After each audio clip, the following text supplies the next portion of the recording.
just introduce yourself, who you are, where you're from, and how long you've been involved with real estate. Yeah, am I talking to you or to the camera? You can look at me. Okay, cool. It'll probably make it easier. So, my name's Ben Kogut. I am a partner and the Director of Investor Relations for HJH Investments. I have been in the commercial real estate business since 2004, which is when I graduated from college.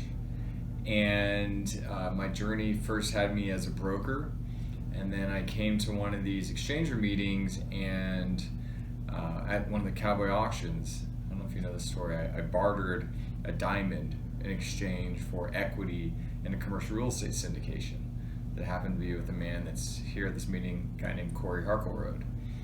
And that was how I learned about the syndication business and about passive income and about cash flowing assets and stuff like that. And so my relationship with Corey started with that cowboy auction transaction. Fast forward, his business was growing. HJH was buying a lot of commercial real estate, and the business of raising capital is a very time consuming business. And so because it just takes a lot of time to build relationships, it takes time to educate, and just presentations, and now we do a lot of podcasting, and we wrote an ebook, and we wrote just like a lot of marketing materials, it's just a lot. And so Corey made me an offer I couldn't refuse to join the company as a partner and more or less handle the investors, whether they're existing investors or potential investors.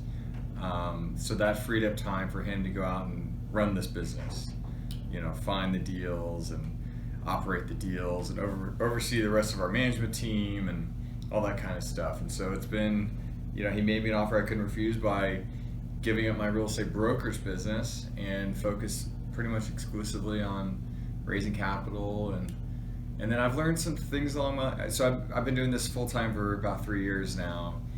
And what I didn't know about myself before is that I love to teach. And so I get to teach people about triple net properties and passive income, our particular niche of syndication, and what is your particular niche? So we at the moment have around $350 million worth of assets. What they pretty much all have in common is that they're either a shopping center, an office building, or an industrial property. And amongst them, they have really high quality or credit tenants with long-term leases. And so what I mean by long-term, upon acquisition, they have more than 5 years of lease term.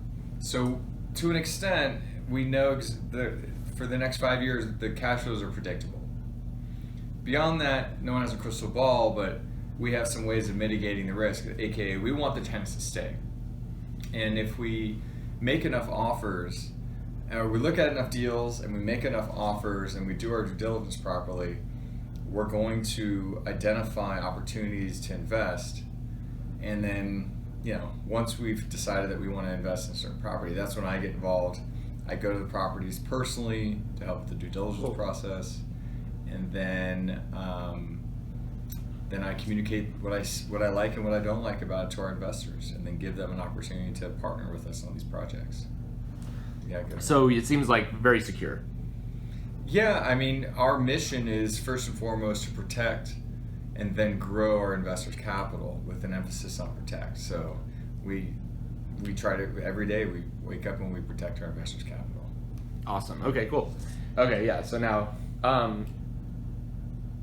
so what about exchanging or creative real estate brings you guys into this room? Why do you guys partner, or don't you guys sponsor them? Yeah, we're a sponsor of the NCE meeting. We have a lot of investors in this room, people who either exchange real estate or they have equity that they want to activate, either because they refinanced something or they sold something, or they want to potentially do a 1031 exchange, and they want to go from an active position into a passive position, meaning they don't personally have to do anything with the properties. We have all the systems and the people in place that can actually manage it. So there's a lot of that, and then there's just a lot of people in the room who have clients who are looking for passive income investments. And so we get introduced to a lot of the people's clients. And yeah, so there's definitely a lot of that. Corey, the CEO, he's definitely, we've bought deals in this group, we've sold deals amongst this group. Yeah, so and just the resources and the relationships that are built here are truly invaluable. And so now, like, whenever there's a moment when we need something, we need debt, or we need equity, or we need a deal, or we need to dispose of a deal or trade a deal, we know who to go to because of the relationships that we built amongst this group.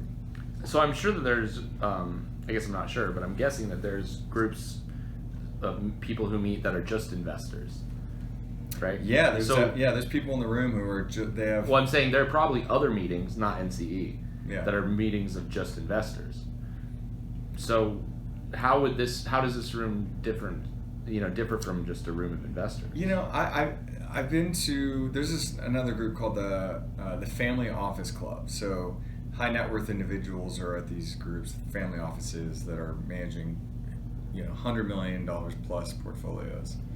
What I found was that just because of the atmosphere, it's a very collaborative culture here, and people that are looking to invest, they're very upfront about what they have and what they're trying to accomplish.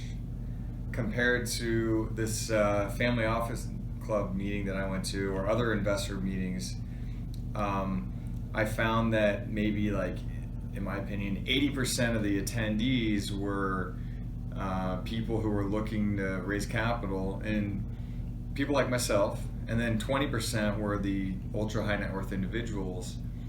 But there wasn't, like, they weren't making it obvious, they weren't making it easy to find who were those investors, and they weren't really, like, being very upfront about the fact that they were looking for deals to invest in. And so I felt like it was a very inefficient use of my time compared to here. So people here are more upfront. Do you think they're more trusting? I think you have to be Yeah. In general, yes. There's always trust but verify. But because of the importance of relationships and people talking and coming, showing up over and over and over again, it creates a culture of integrity, I think. And therefore, there is a more openness, there's a more collaborative thought process. And yeah, I do think this one and SEC as well have very collaborative and trustworthy types of people here. How many meetings did you come to before you joined up with your current job situation? So I'd probably been, I started coming, I believe, in 2017, and then I think it was about a year and a half or so of building a relationship with Corey before, and having meaningful conversations about me making a transition, making a move, before we say we dated for a year plus and then got married after that. So yeah, it takes time. Well, yeah, but it's not that much time. I mean, how much, I'm saying in the last if you talk to yourself even 5 years ago, before you started coming to exchanger meetings, would that person believe where you're at? Ooh, fun question. I mean, you don't have to get, that's a little personal, but I'm just saying, like, I wouldn't say I wouldn't believe, that person wouldn't believe how far I've come, but I remember writing down a goal specifically, that my goal has often been, I want to have ownership, small pieces of ownership in many deals versus a lot of ownership in fewer deals. I really feel good about diversification. And so when I learned what Corey was doing and that I had an opportunity to get little pieces of a bunch of deals, and doing my due diligence, he did his due diligence on me, and then we realized that it was a really great fit. And personally, neither of us have looked back. So I mean, in a way, like, as a promotion for exchanging and for getting into this field, I mean, your life seems to have improved significantly.